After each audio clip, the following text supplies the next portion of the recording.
juga dikomunikasikan kebutuhan tim ini, kebutuhan pemain ini oleh pelatih.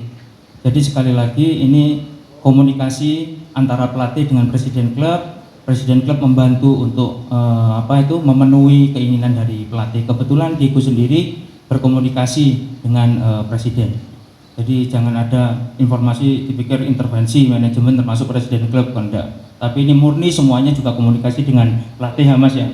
Jadi sebelum komunikasi sudah ada komunikasi dengan pelatih. Selanjutnya Diego, pertanyaan tadi. Target saya sendiri itu ya, saya cepat fit, saya bisa main inti dan bisa ya jadi mentor atau motivasi untuk pemain junior. Ya pokoknya maksudnya saya bisa cepat adaptasi di tim ini, itu aja. Apalagi? Alfi?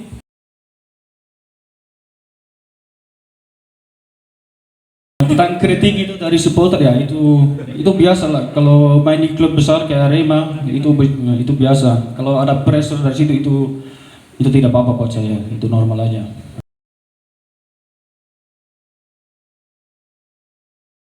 Jadi sebelum Diego masuk ke Arema, kita udah banyak komunikasi dengan pemain-pemain yang saya rasa punya nama di Indonesia ya. Ada beberapa pemain yang sebenarnya udah deal tapi lepas ya ke Liga 2. Kemudian ada juga beberapa pemain yang menawarkan ke saya tapi posisinya juga nggak pas, nggak sesuai dengan kebutuhan tim ya. Ada posisi penyerang, kemudian apakah Diego ini terakhir? Sebetulnya kita masih mencari posisi pemain lokal untuk center back ya. Jadi kita lagi mencari posisi yang terbaik, yang punya nama, yang punya karir bagus lagi kita cari. Kemudian untuk pemain asing kita sudah selesai 4 pemain asing ya. Slot pemain asing udah kita penuhi semua 4. Jadi 3 dari Eropa dan 1 dari Asia. Jadi ada 1 posisi goalkeeper kita pakai asing, itu dari Brasil ya. Dan nanti infonya seperti apa boleh dibocorkan? Jangan ya. Intinya untuk pemain asing kita sudah penuhi 4 slot dan secepatnya akan segera kita perkenalkan. Seperti itu. Sebenarnya sudah saya bocorkan di IG ya. Sebenarnya saya sudah bocorkan posisinya. Selain goalkeeper ada center back, ada defensive midfield, kemudian ada second striker sama striker murni ya. Jadi posisinya 4 itu.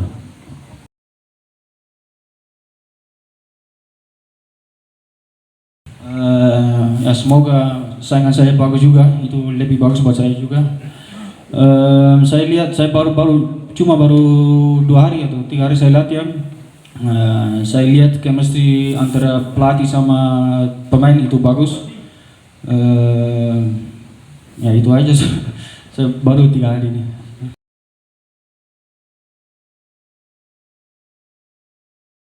Sebenarnya saya masuk di Arema itu mendekati, jadi saya masuk di Arema itu mendekati akhir dari perburuan pemain, dimana hampir semua rata-rata pemain lokal Indonesia itu sudah kontrak ya. Jadi kita tinggal tersisa pemain-pemain yang belum kontrak dan rata-rata itu usianya udah 30 tahun ke atas.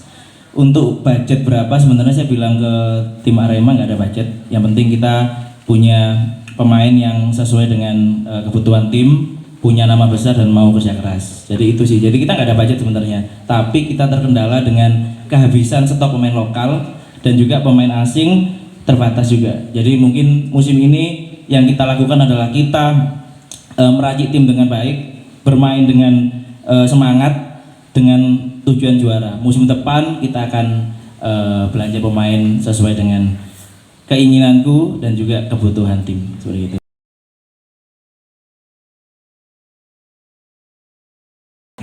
Itu saya baru mau bilang, saya udah capek dengar begini terus.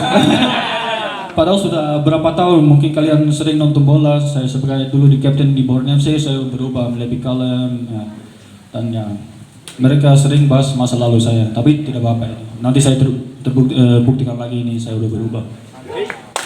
Jadi tadi di dalam kontrak sudah ada di situ sebutannya Diego adalah good boy, bukan lagi bad boy. Jadi mulai besok tolong media-media sudah menulis di Arema sebutannya adalah good boy, oke?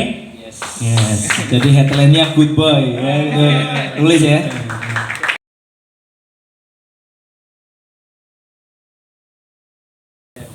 Terima kasih. Jadi kenapa kok saya begitu interaktif di medsos? Ya, sebelum saya pegang Arema pun di bisnis saya sering banyak ngobrol. Kenapa saya sering banyak ngobrol? Dari ngobrol itu saya sebenarnya banyak menemukan saran, banyak menemukan ide baru, banyak menemukan ya tambahan-tambahan ilmu buat saya. Jadi saya sering banget ngajak ngomong follower saya, terutama Aremania dan Armanita, untuk saya pakai nanti saya jalankan di program kerja saya. Jadi seperti itu mas, ya.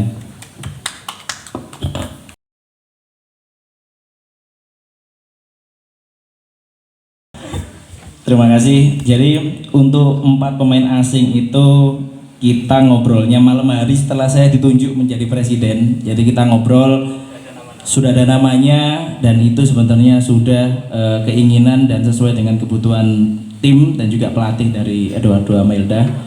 Kemudian untuk tambahan pemain lokal kita emang lagi cari, ya, kita lagi cari sampai last minute pemain lokal untuk posisi sebenarnya di posisi back, ya, center back yang kita butuhkan. Untuk posisi penyerang tengah kita udah full tim, udah siap. Untuk kiper kita juga udah ada asing, jadi yang kita butuhkan hanya lokal aja untuk back, ya.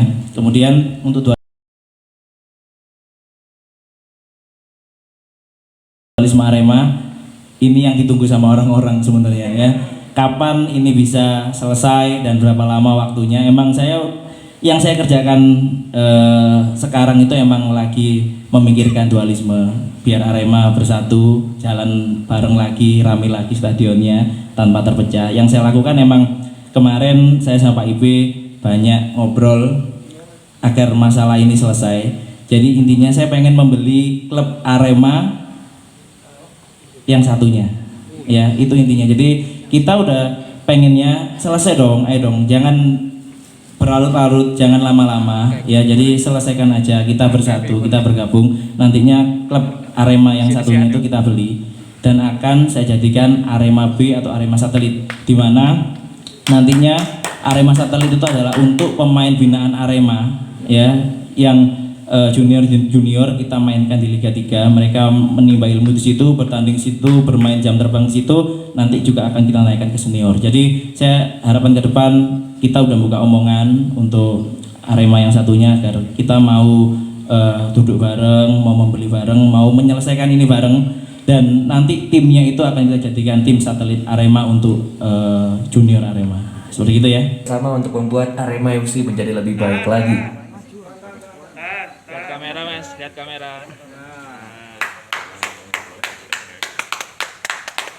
Baik, mungkin boleh sekali lagi. Ya.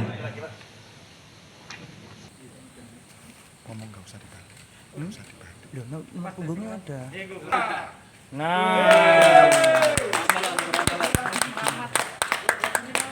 Terjawab sudah berarti ya teman-teman media, ya.